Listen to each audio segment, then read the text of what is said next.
welcome to another episode of Teaching Heroes, the teaching podcast where I ask teachers and educators, what does it take to turn up every day and teach tomorrow's leaders? And today is our final episode for 2021. And I'm going to wrap up the year with two of my favorites, Professor Andrew Hayen and Associate Professor Ben Harris Roxas. Thank you for coming onto the podcast. Thank you. Hi, Joe. Thanks for having us. Yeah, it's going to be great. We're going to talk all things Delta and Omicron, how we survived as parents of primary school age children the year, and what is going to happen next year. Let's make some wild predictions. Sure. Which is the next variant. Ben, you've been on the podcast before, but Professor Andrew has not. So why don't you introduce me and my fabulous listeners to yourself and who you are in the world?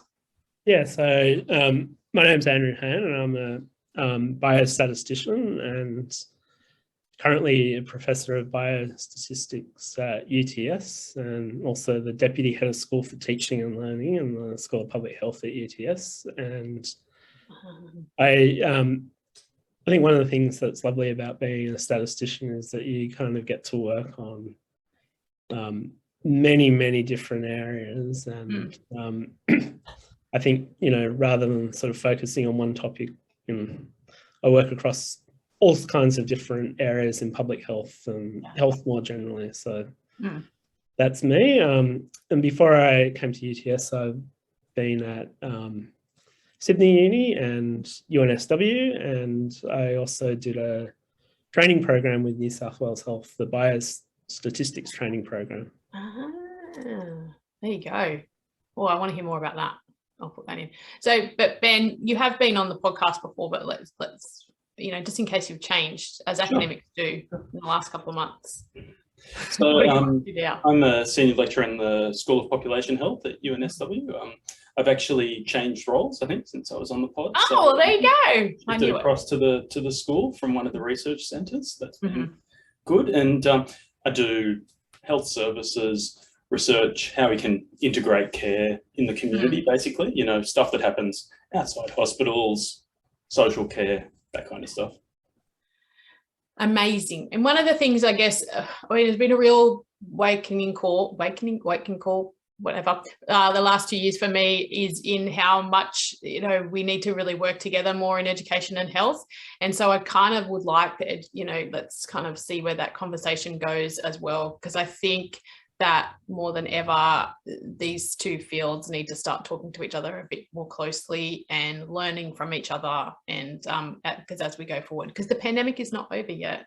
Well, our response to it is not anyway. So I think we do. So let's actually start there, because all three of us are parents of primary school age kids, and just wondering whether either of you have gotten over the lockdown experience of teaching young people at home when your job just keeps getting more busy. I don't think I've survived. What about you? Well, I'm still alive, but that's about it. Yeah, the body's here. I'm not sure if the mind is. The brain. Yeah. How did you go, Andrew? Did you survive? Yeah, I mean, I survived, but it was very tough. I think it was tough on everyone. My partner was very tough on, and also my two children. I think they found it very tough. And one of my youngest son's only in year one, so his whole school has kind of been affected by the pandemic, and he hasn't had a sort of normal school experience. So I mean, that's been difficult. And also we had we also then had to isolate once my youngest son had been back at school because he was close contact. Yeah, I mean, that's right. I think we were going to get together for beers and then we couldn't, because you turned Jeremy, Andrew, and we couldn't see you. Yeah. So it was just sort of, I think it's a very difficult time. And I think one nice thing, I guess, about being an academic is that you do have some flexibility to an extent in when you can work and so on. I think also the other thing that I really learned is that you just have to let some things go, and you can't work full time, Mm. and I think our workloads have increased a lot, and try and educate kids, and you know, it's just such a tough year for everyone. And you know, I think the main thing one thing I am grateful for is, you know, that I have a job where I can actually, you know, work at home, and, you know, we didn't lose income and so on. And, you know, but yeah, it's been really tough. And yeah. I mean, everything you said resonates with me, Andrew, because so I've got 3 kids, and I guess I've realized a few things over the course of the last year and a half is, you know, that schools aren't just this, you know, didactic education sort of institution. It is also a big part of how we sort of inculturate kids, you know, get them involved in a broader social world and so on. And it was also interesting to see how my kids had varying levels of sort of ability to deal with that. Like, one of my kids kind of flourished a bit in studying from home, and the other 2 struggled a lot more. And I guess also, you know, to pick up on Andrew's point, the other thing I sort of appreciated is that the experience hasn't been universal for everyone. And I appreciated that in a few ways, is that observing some teachers of my kids who I knew were very competent, experienced, capable teachers, struggling with the shift to solely online. You know, I could see the toll it was taking on them, but also, you know, I spoke with sort of a friend of a friend who lives nearby, and they're recently arrived sort of humanitarian entrant family, and so they were actually trying to do like homeschooling with only one mobile phone as the sort of the device that the house was using. So you had 2 kids trying to do their 1-hour sort of Zoom class a day, the parents trying to use it for actual phone related purposes, and to deal with work related stuff. And, you know, just it really struck me that we sort of make some assumptions that what happened to me has been universal, but I guess that's the other sort of big lesson for me, is that it hasn't been even vaguely universal. Like, everyone's experience has been so different. And I guess the concern from that is that we don't appreciate that or learn from it as well. Yeah, and I think what it also, I hope people realize, is that that's actually the school experience ongoingly. You know, it's not the same for everyone. The school experience for each child is vastly different in normal schooling, and that was just brought to light in that Zoom environment, or that home learning environment, because all children learn different ways. All children relate to those social, you know, outings in different ways. Some flourished, yes, and a lot suffered, and we will feel the ongoing effects of that. And that's just that's what is real in a school environment anyway. Not all schools are created equal, you know, so some schools got the ability to sort of bring resources to bear, or this, you know, draw on external networks. Others don't, you know. So I guess that's the other sort of structural inequality that crops up, isn't it? Yeah. I think that I also saw that with university students to a large extent. You know, we sort of assume, or not assume, but, you know, there's sort of a lot of students, particularly international students, who did it extremely tough. And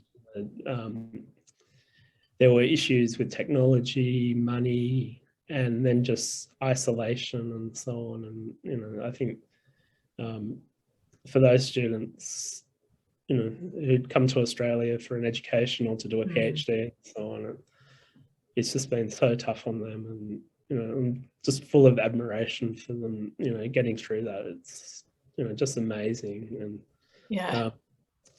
but, you know, like sort of the shift to online affected some students much more than others. You know, for some, and I don't mean to dismiss it, but it was more of an inconvenience, and for others, you know, it profoundly changed their experience. And you know, we also had students, you know, who had to borrow laptops and so on from the university, and you know, it was great that, you know, the university could provide those, but just things such as access to internet and so on.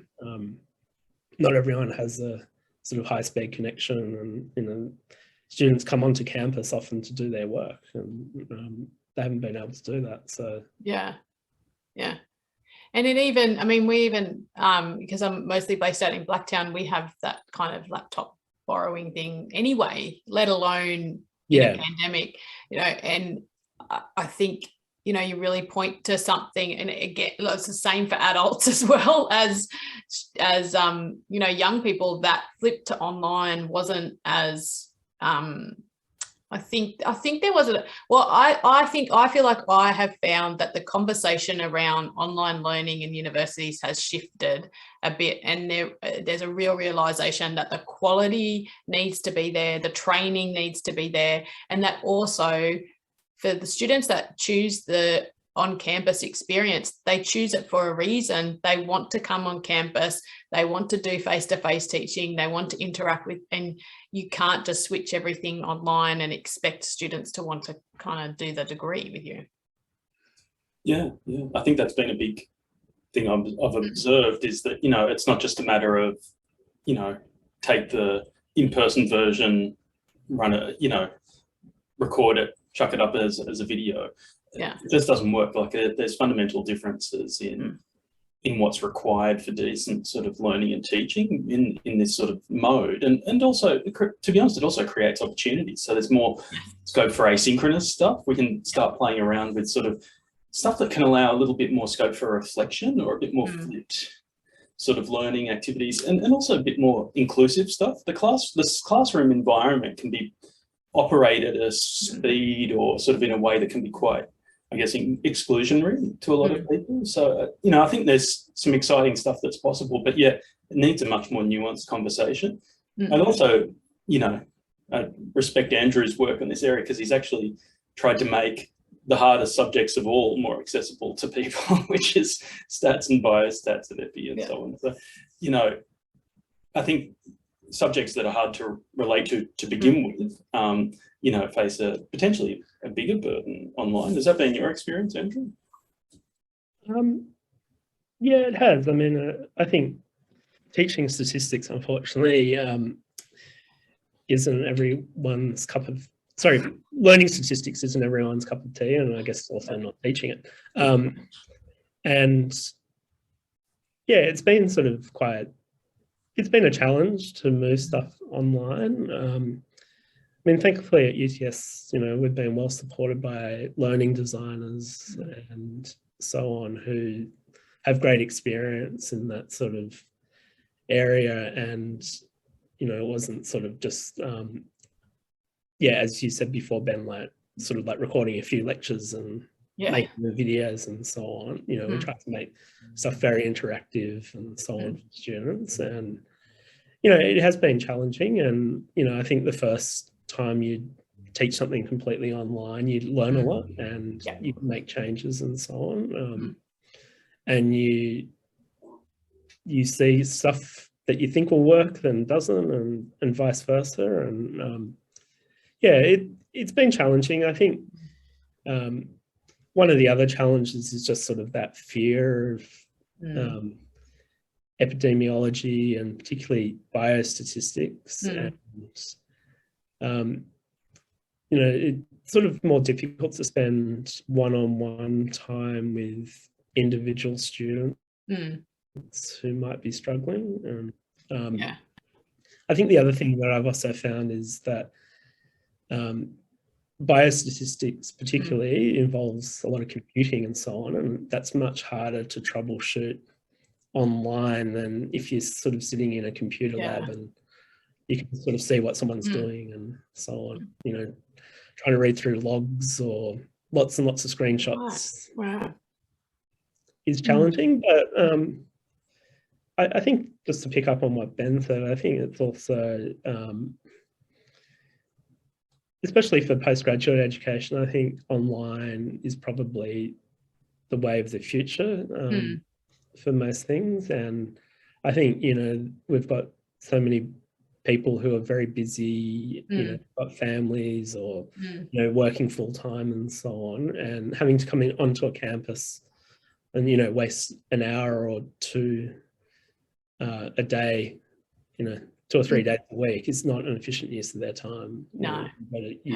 Better use studying and so on. And yeah.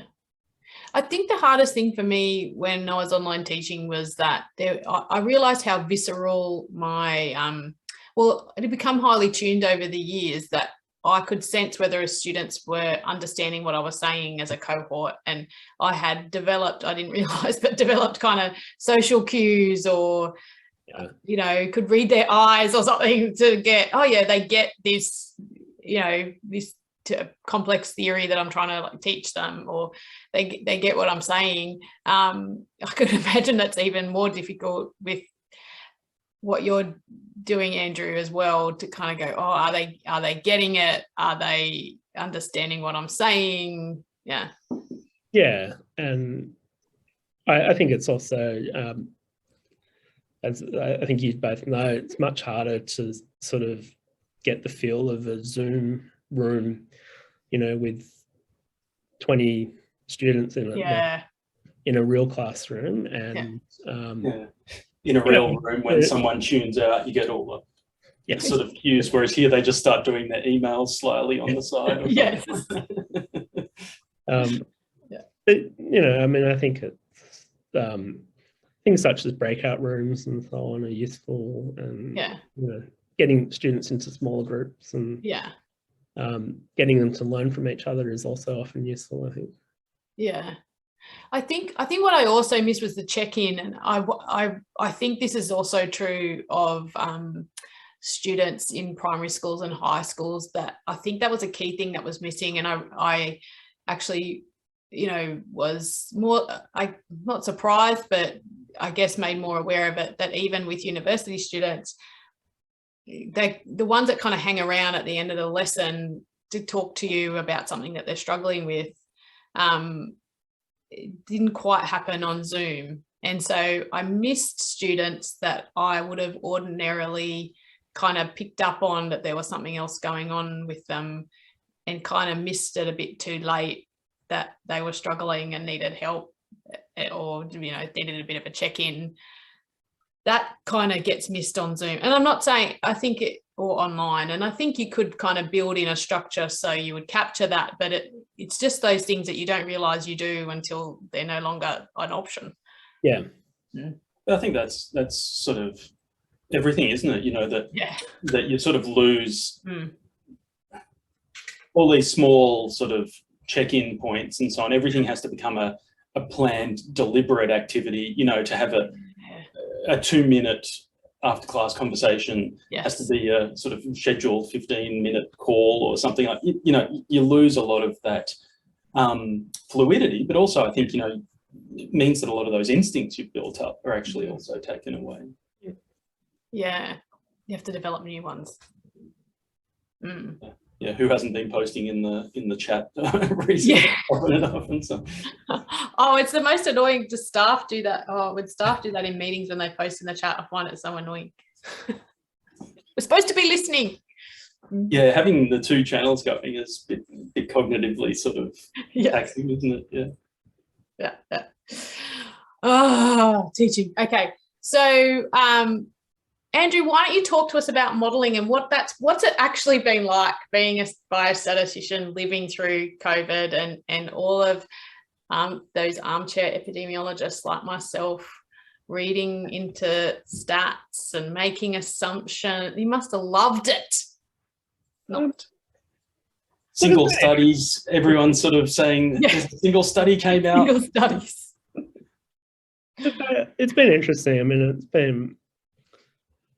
it was sort of, you know, a bit of a novelty at first, seeing everyone interested in epidemiology and so on. But I think, you know,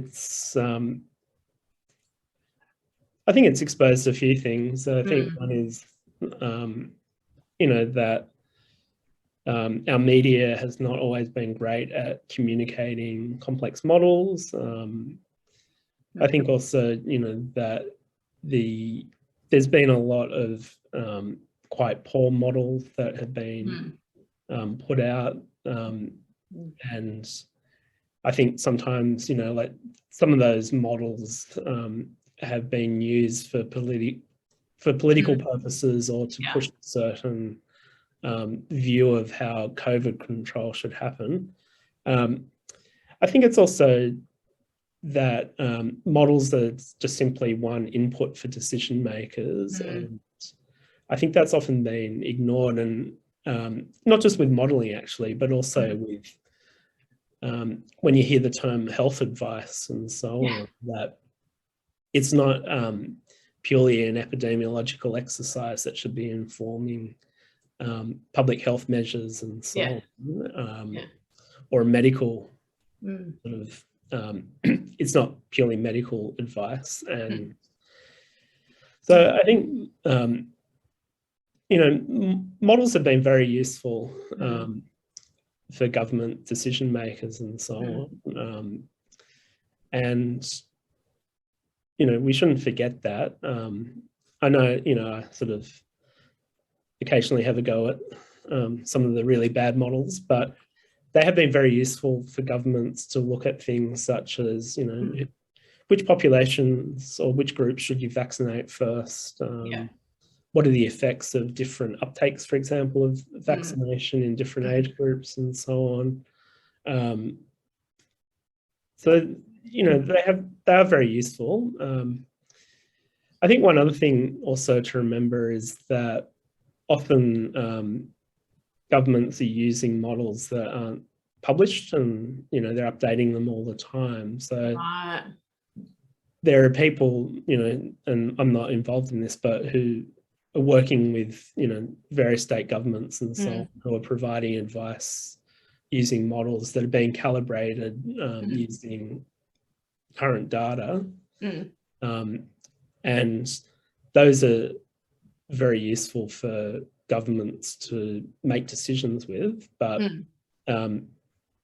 you know, I think models have their use, and we've just also got to remember that a government has to make decisions based on a whole range of different factors, you know, other health concerns, so mental health, economic decisions, all those other things that they need to take into account. And as far as I know, none of the models actually cover any of those things.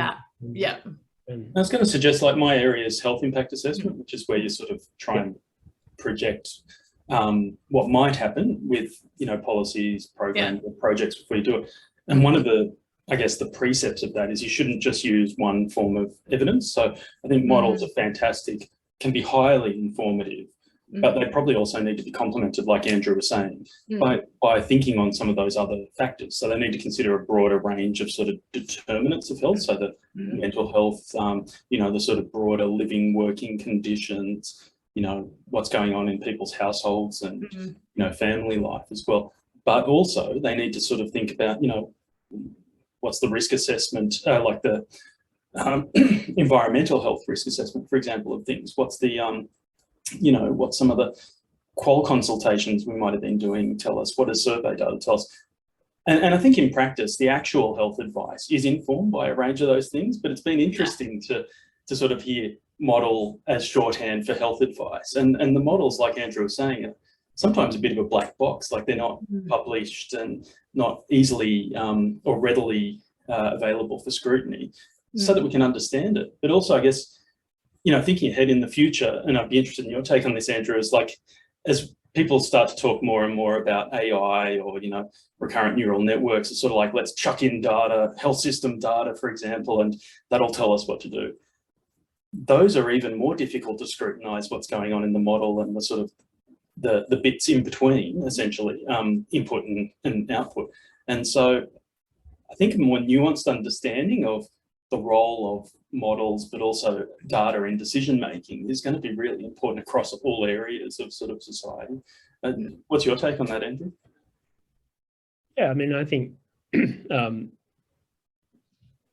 particularly with AI, but also with standard statistical models, you know, there's often a lot of assumptions about how the data are collected and what the data actually mean. You know, things such as, I mean, just to give you a simple case, we see figures about children being hospitalised for COVID in New South Wales or Victoria and so on. And what does that actually mean? Does that mean that child's incredibly sick and needs hospitalisation? Or is it for other reasons, such as sort of more social care? So an understanding of how data are actually gathered, what they actually mean is incredibly important. I think one of the other big issues with AI is often, we've seen this in areas such as face recognition and so on. There's often bias in the way those models are trained and so on. And it can be very difficult for others to understand why that has happened. Because the models often aren't public, they're not published, so other people can't actually see it. And even if they were published, most people wouldn't be able to understand the code. But I think we've just always got to be not skeptical, but always be mindful that models and statistical information is often based on a whole bunch of assumptions, and we need to be able to scrutinize those and understand them. Yeah, I think that it's quite, as like a qualitative researcher coming from the arts, I've quite enjoyed looking at science now. See, 20 in New South Wales and a 20 in Victoria don't mean the same things. I'm telling you, I've always known that numbers have assumptions underneath them. It's kind of nice it's been exposed, to be honest. But I think you're kind of like pointing into something really important, that behind these models, even behind AI, a human has created that, and humans come with bias and their own lived experience, and all of those things are going to shape even code. Yeah. Yeah, and contrast the nuance of what we've just been discussing with the Doherty model says this, or 3,000 cases a day by Christmas, so there's a lot of nuance that gets lost, and also the models can never predict, say, in terms of like what variant's coming and how that variant will behave, so that a model based on the ancestral virus isn't going to be the same as a model based on Delta, and now Omicron again. It's still, we still don't even quite know how that's going to behave, although it looks like it's increased numbers a bit. Yeah, and there's also a lot of other factors as well, such as how severe it is, who if particular age groups are more susceptible and so on. Vaccine seasonal factors, for example. Sorry, Ben? Even seasonal factors. Yeah. So I think it's also important at the moment with this new variant, just to be mindful of the fact that we don't actually know a huge amount about it, and I think not to be overly scared. That I mean, I've seen people saying, we're back at stage 1 of the pandemic. Yeah, I don't think is at all accurate, and it's just so inaccurate on so many levels, isn't it? Not just our understanding of the disease, but our ability to sort of respond is so radically different from what it was 2 years ago. Yeah. And I think also, just to go back to models, I think one of the other things that has been lacking in all of the published models that I've seen is the differential impacts on different communities within the Australian population. And most of the models have been focused on a sort of very broad scale, Australia-wide and so on, and also the effects of different measures. And I think that's also been lost in the conversation about modelling. Is it's not simply you know, the experience, you know, on the North Shore of Sydney is not the same as in Southwest Sydney, for example. Yeah.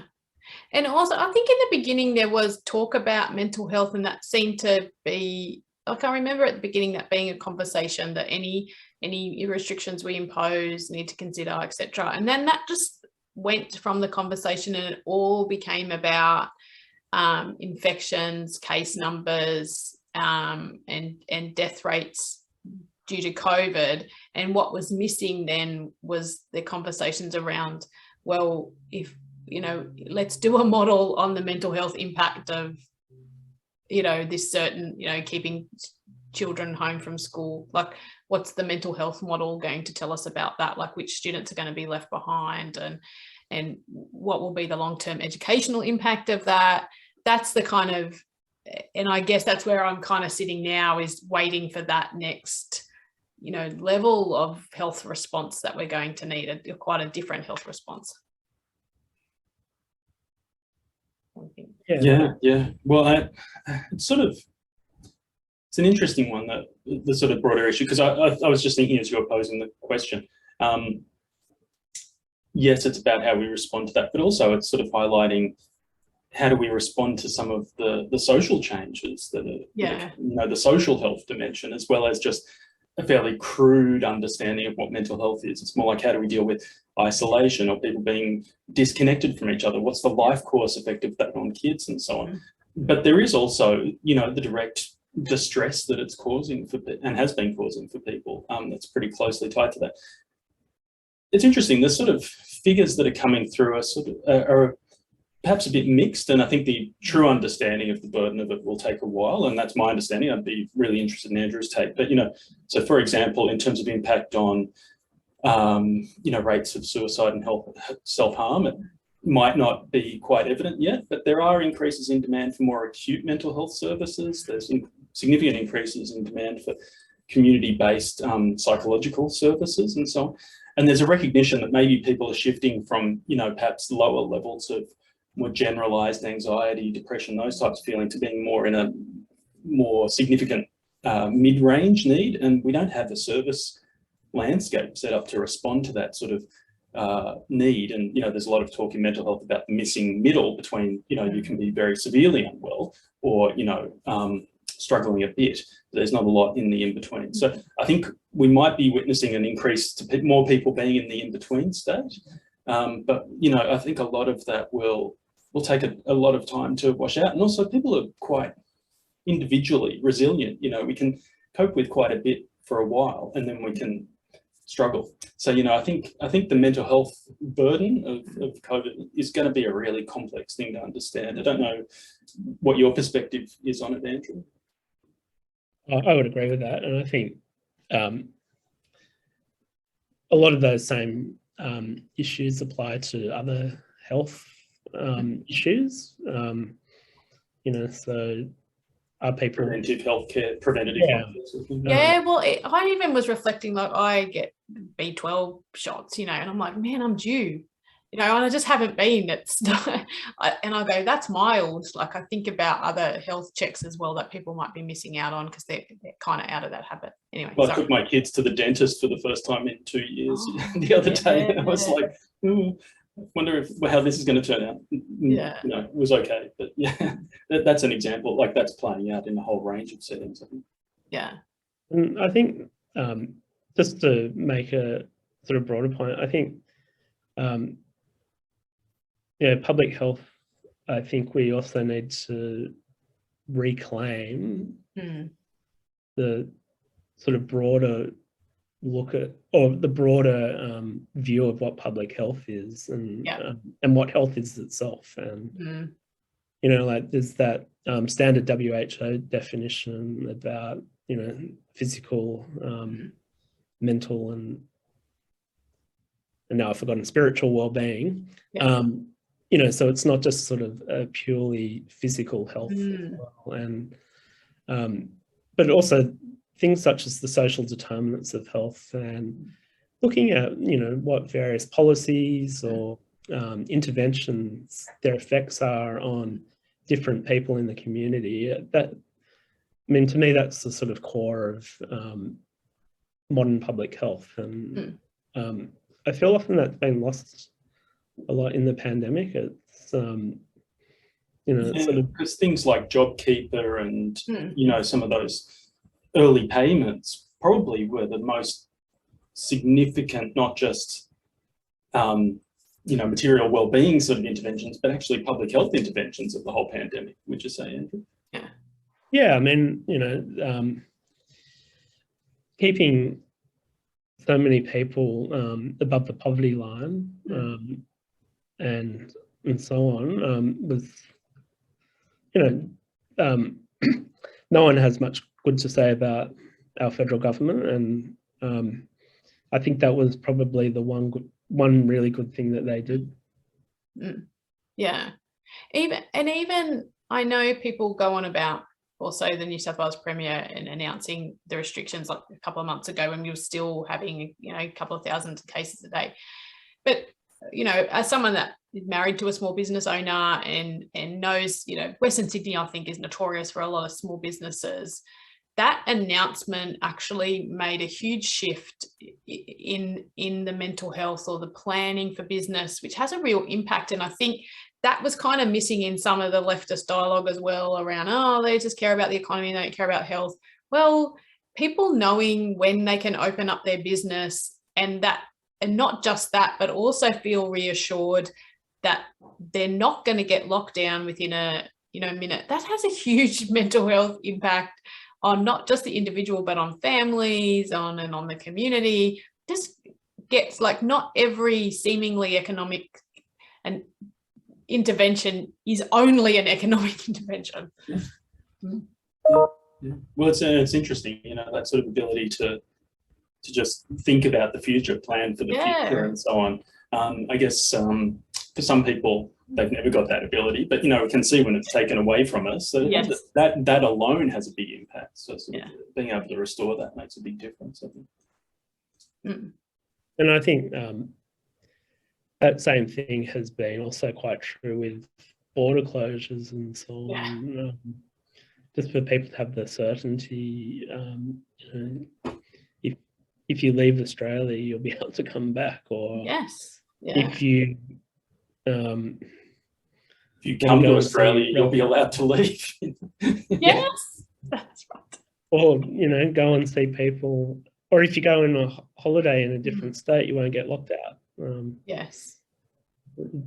Well, who's planned an interstate holiday? I have not yet. I'm still not quite. I have. I'm going to be running like Snake Plissken from Escape from New York to try and get into Tasmania over the New Year. So wish me luck. Hopefully they don't slam down the door.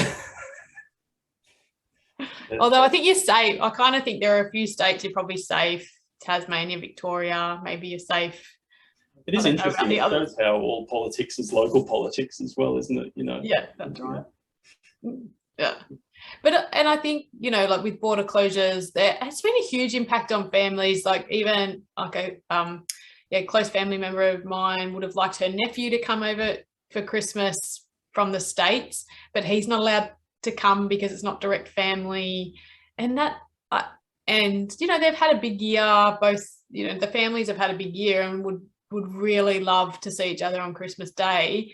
And that's that just has a huge impact. And I wonder really about, well, what would be, the health impact of that really, and what would that do for people's mental health to know that they could see people they haven't seen for a couple of years?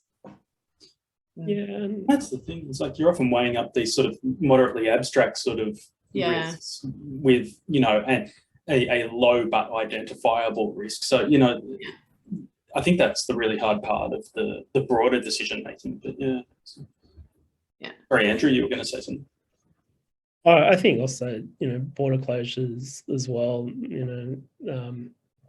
people not being able to see dying relatives, things such as that. In some ways it's been quite cruel, I think. And, even if you accept the sort of more general kind of border closures, you know, like tourism and so on. You know, I think, you know, people are social and see their families and so on, and doing it online it's not the same. No, it isn't. No, it isn't. And I think those harsher policies as well, when people see that the majority of, you know, such high vaccination rates, and yet still some of these policies are still in place. You know, when I get some of the extreme anti-vaxxers, you know, posting on Facebook, and I go, well, I kind of agree with that post. Like, I don't agree with anything else, but that post about policy, I kind of agree with. Is that the gateway, though? It's the gateway. I'm being drawn in. That's right. Yeah. Make sure. You know, I mean, I've also found similar sort of stuff. You know, like I don't think, you know, vaccine mandates outside of certain industries, you know, such as healthcare workers, perhaps. You know, I don't think they're particularly sensible, and again, it sort of goes against, I think, you know, the sort of standard public health thinking, you know, which is that people should be allowed to make their own choices in that sense. And you know, and thankfully in Australia, you know, New South Wales and Victoria particularly, we've achieved very high vaccine rates without too many mandates. But you know, I guess sometimes, and this has also been the case with things such as curfews, which I know we've all experienced, and outdoor mask mandates, you know, even if you're going on a bushwalk and so on. I think one of the things, some of these measures, they sort of might sound like decent policy, but they're actually counterproductive in the long term. Yeah. And you know, people, sorry. No, go. I was going to say, people aren't idiots. Like, they know when things have got some sort of underpinning, and when they're sort of like, oh, we don't know if this is going to work, but let's give it a go. So I think the failure to sort of acknowledge some of that has really alienated a lot of people. And, you know, I think certainly, yeah, the curfews was the one that sort of melted my brain a bit, being subject to one. You know, it is the sort of thing where you think, well, you know, just because it looks good and, you know, it might feel good for some, is this the kind of stuff we should be doing? And I think Andrew's point about, you know, mandates is a really important one. You know, we can do all sort of things under the banner of saving lives, you know, and so on, but there is always these sort of broader ethical discussions and sort of really pretty profound sort of thinking that we need to engage with socially, but also specifically as a field of public health, I think, you know, and sometimes we're not as good at that as we could be. Yeah. Well, it's like that mention of ethics actually just makes me think of boosters. And I know, like, I listened to Waleed Ali on the Minefield talk about, you know, boosters and the ethics of that with Scott, can't remember his last name. Because I actually got a text yesterday to say I'm due for my booster. And I was like, well, I know that if I don't get my booster, they're not going to take that and send it to Africa. Like, I know that. But there's also part of me going, well, do I need one? And it would be great to know whether I actually need one or not. Or do I just go get it anyway? Or which one do I get? Like, I think the booster campaign, it's been a bit, I would like more information. I don't know. It's an interesting one. I mean, I struggle with the same point, to be honest. When I saw people posting on Instagram and so on, you know, boosted and whatever, you know, in the last few months, I've been thinking, vaccine equity-wise, globally, you know, like there's still lots of people are going to not have any availability, even notionally, in huge chunks of the world for probably another 2 years. So, you know, it's pretty... It is one of those big picture questions. I mean, this is an area that Andrew's done a lot of work in, so I'm interested in your take on it as well. Yes. So, I mean, I've had a booster, and you know, I also had those same sort of conflicting thoughts, but you know, not getting one here is not going to get a jab in someone's arm in a low or middle income country. I mean, what I did was I donated money to UNICEF for one of their programs. Oh, I like that idea. Good. I think, you know, maybe that's sort of my middle class guilt, but it is actually something that you can do to help provide boosters. Yeah, so I mean, one of the things that's very true, even with childhood vaccines, is there's still huge inequities across the world. Despite, you know, some fantastic campaigns from governments and organisations such as Gavi. And also the inequalities, we sort of think about them often on a sort of country level, but even, you know, within sub-Saharan Africa, the inequities are, you know, the poorest are still missing out a lot more you know, in every country. And yes, I read your paper. Oh, thank you. And I was like, yeah, well, Andrew, what do you think about Omicron coming from South Africa? You know all about it. All these people talking rubbish. Well, I think, you know, when there's a new variant emerging, I think it's, you know, it is actually very scary and so on. And, you know, the South African health system, you know, is not as robust perhaps. And, you know, they've got, South Africa still has, well, not still, it has a very high prevalence of HIV. And, you know, it's a huge challenge for South Africa. But, you know, I don't want to make any big predictions about.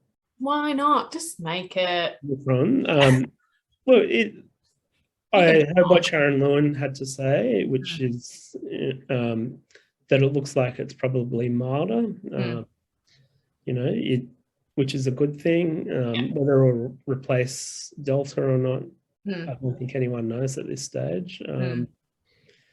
But, you know, in terms of sort of bigger predictions, I think, you know, we're all going to have to get boosted. You know, the timing is unknown. You know, younger kids, most will probably be vaccinated next year. But, you know, I think the biggest issue has been the sort of inequity in terms of vaccine access across the world. And, you know, it's...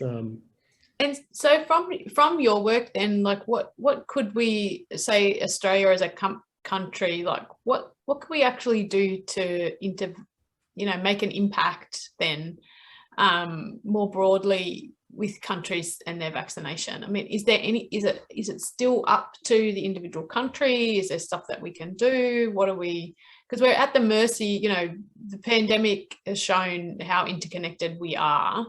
And that even in Northern Territory, you know, they're getting cases in Catherine. They don't even really know how. But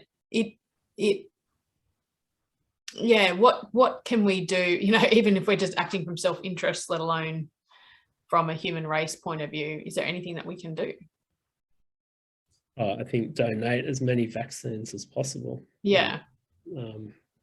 But is that, so the stuff I was saying around the beginning around, oh, it's not a supply problem in South Africa, it's a implementate, you know, it's a take up. Is that true or?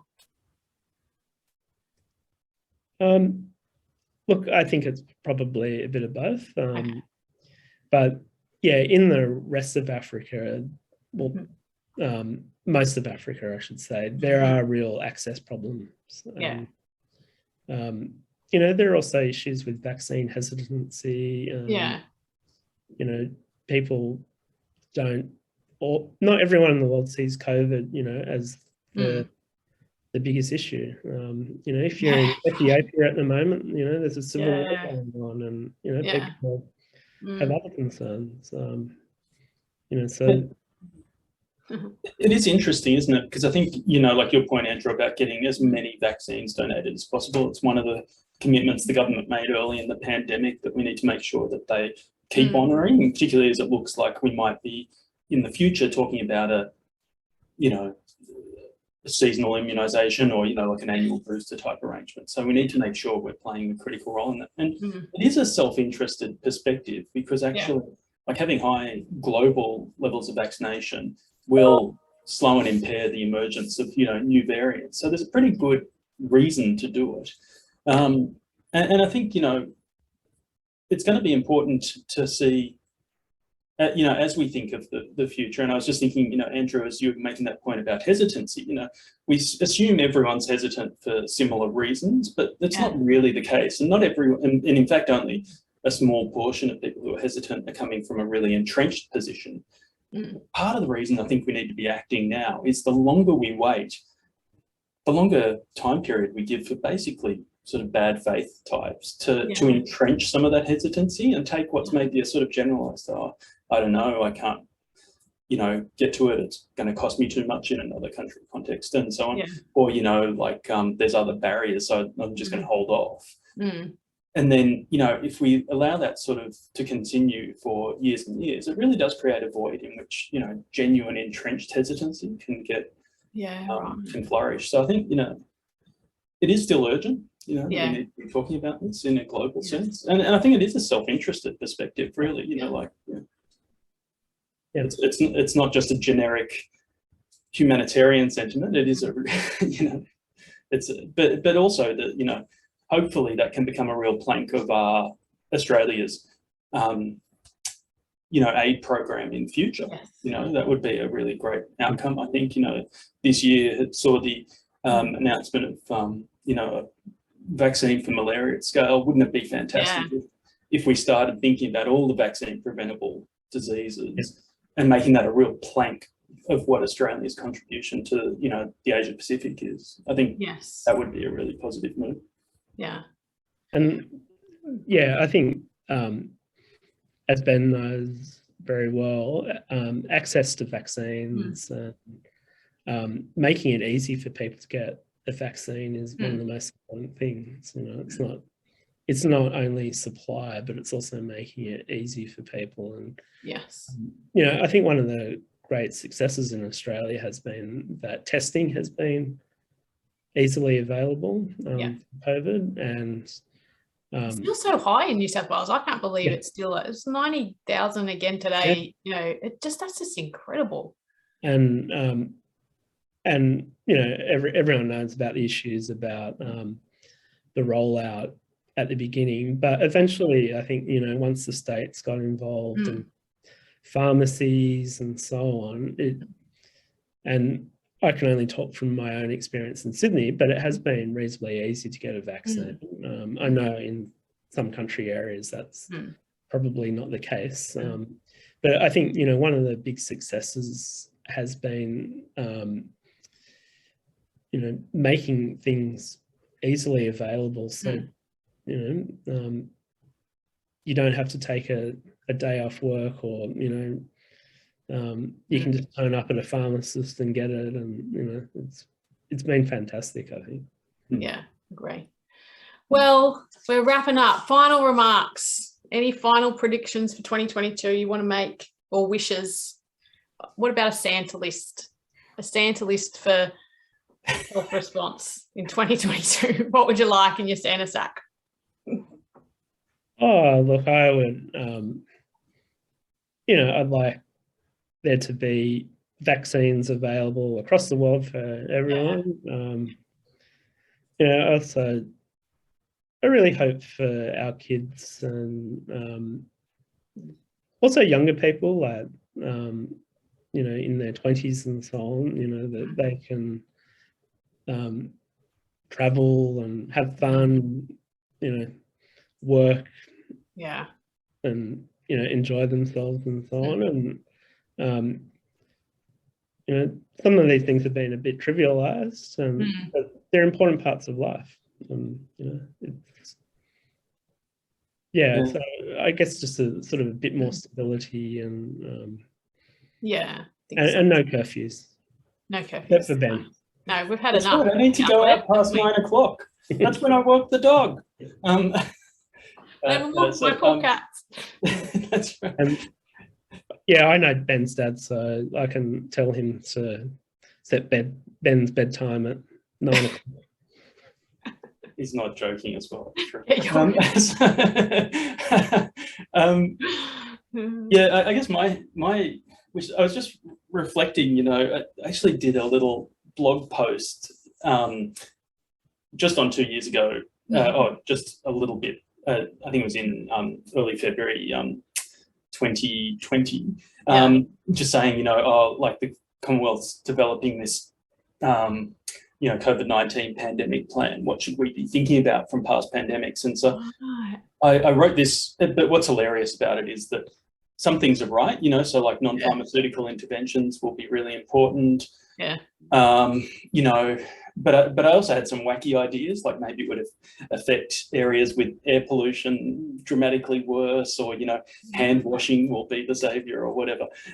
But so, you know, I guess I mentioned that just to sort of say, we can guess some things, but we'll get some things wrong. I guess we'll be in a bit of a state of flux for a while. I hope we can reach the equilibrium state, like Andrew was saying, that this just becomes endemic. We can start engaging with, I think, the world. Like, I think the point that you mentioned earlier about, you know, being able to think for the future, you know, plan for, I want to go and do this somewhere else, is really, it's important individually. It's also important how we think, I think, socially. You know, we want to engage with the world. We can't be a bunker culture and a bunker society. It's exactly the wrong direction for us to go in. So I really hope that, you know, yes, COVID will still be floating around, but it'll start to become normal, you know, and I think we can already see traces of that in New South Wales and Victoria to a greater extent. It's not quite the panic point that it was for people individually. And, you know, that we can start to really think of ourselves as a welcoming, globally connected society, which I think has really taken a hit in the last few years. Oh yeah, I mean, we already weren't that great, really, at welcoming refugees people, and it just got worse. It got worse, and surprisingly, so we need to take a better trajectory. We need a better timeline. I think, you know, not the bad timeline. We want the good timelines. Yes, agree. Well, I'll take both of those things in my Santa sack too, and I'll take in a bit of, I don't know, looking at other countries and their research, what they're up to, and not so much media, you know, hype, not so much media personalities making predictions, you know, calling on curfews in Western Sydney. You be quiet down there in Melbourne, please. Thank you very much. We're doing fine. But thank you so much. It's been so great to engage with both of you over the last year or so, and you've certainly kept my Twitter feed entertained. So great to catch up with you. Hopefully we'll have a beer very soon, and wishing you both Merry Christmas, and all my listeners ready for a rebrand next year for Teaching Heroes and some more amazing special guests. Thank you very much. Thank you. Bye. See you next year. Bye.